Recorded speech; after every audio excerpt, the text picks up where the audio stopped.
a great pleasure to introduce my friend Pieter Mare. He comes to us from South Africa, and Pieter is the head of pediatric orthopedic at the Gray's Hospital in South Africa and an honorary clinical fellow in the Department of Orthopedics at the University of KwaZulu in Natal, South Africa. Pieter, welcome, and please take it away. Good morning, everyone. Thank you, Sanjeev. Thank you very much for the opportunity to speak here. And I'm going to be covering the principles of pediatric amputations.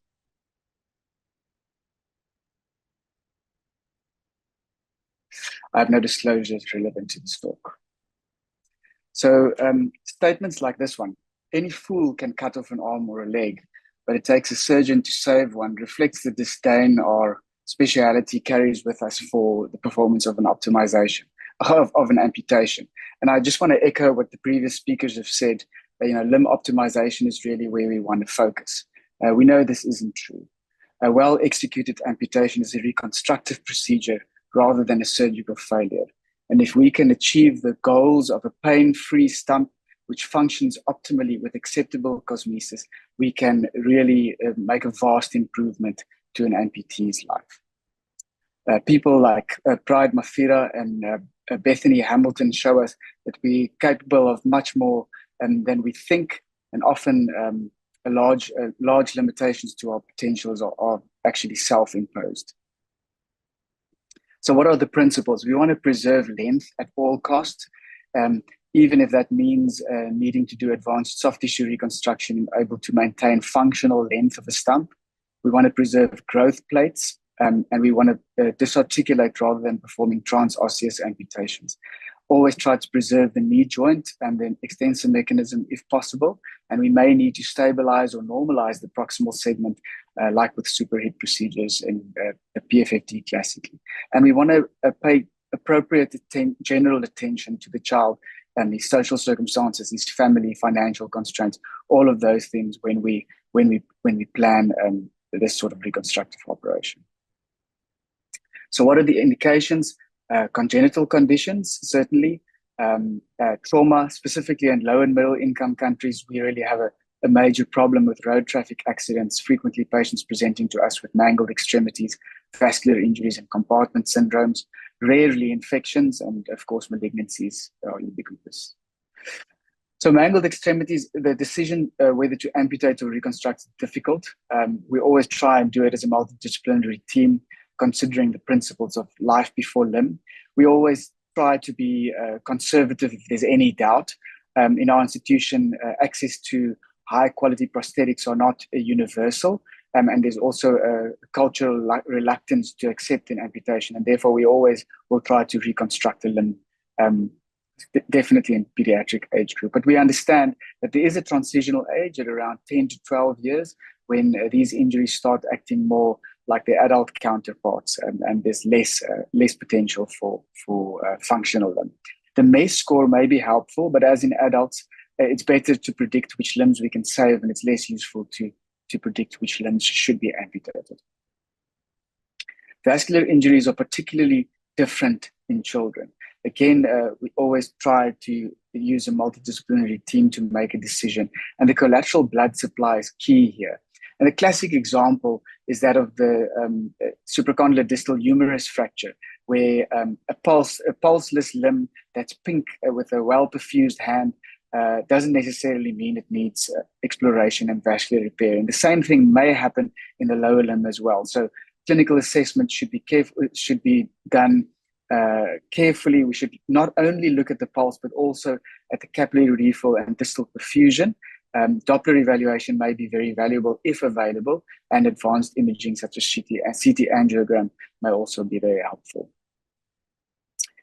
When vascular exploration and reconstructions have to happen, it's always as part of a team with the vascular surgeons determining level of viability or performing the vascular repair or reconstruction.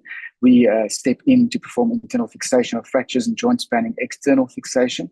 The timing of these surgeries are sometimes controversial, but at our institutions, patients generally present late. So there's no time to waste, and we want to shorten the time of impaired perfusion, and therefore the vascular surgeon always starts with a vascular repair or reconstruction. If a reconstructive amputation has to be performed, it's in the purview of the orthopedic surgery department. Looking at the levels of amputation, we want to be as distal as possible.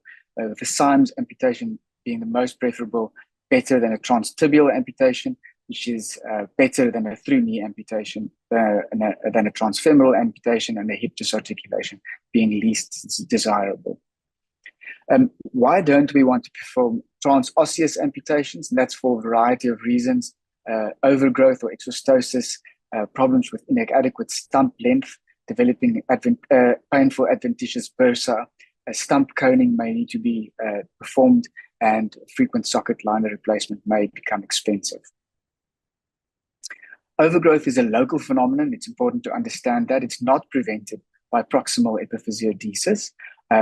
The diagnosis can be made if the patient presents with pain or prosthesis intolerance, and one should really be alert to this and warn patients about this as well, so that they volunteer this information before pressure ulceration, skin perforation, and infection occurs. You really want to prevent having chronic osteomyelitis in the stump.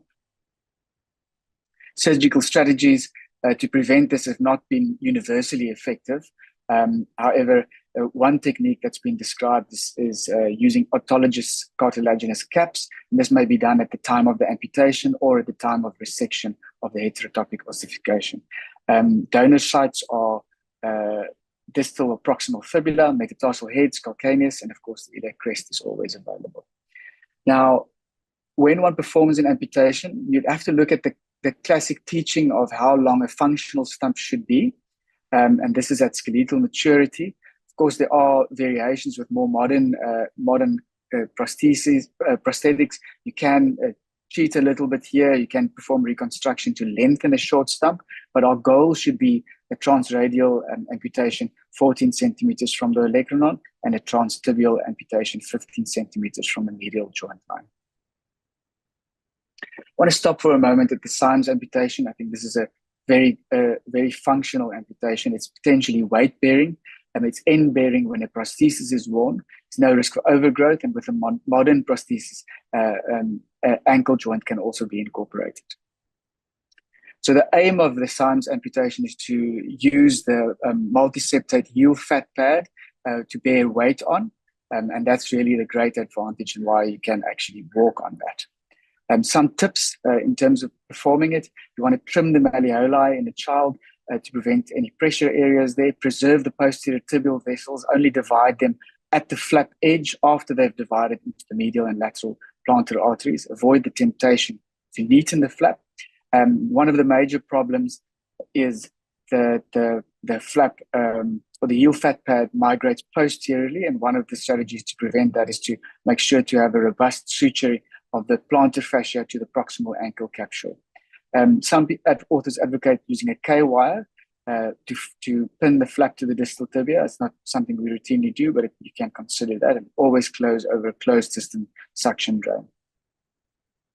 Through knee amputation, it's also our go-to, much preferred to a transfemoral amputation. It's an end-bearing stump with preserved thigh musculature and maximal length, and it can modern knee hinges can be accommodated.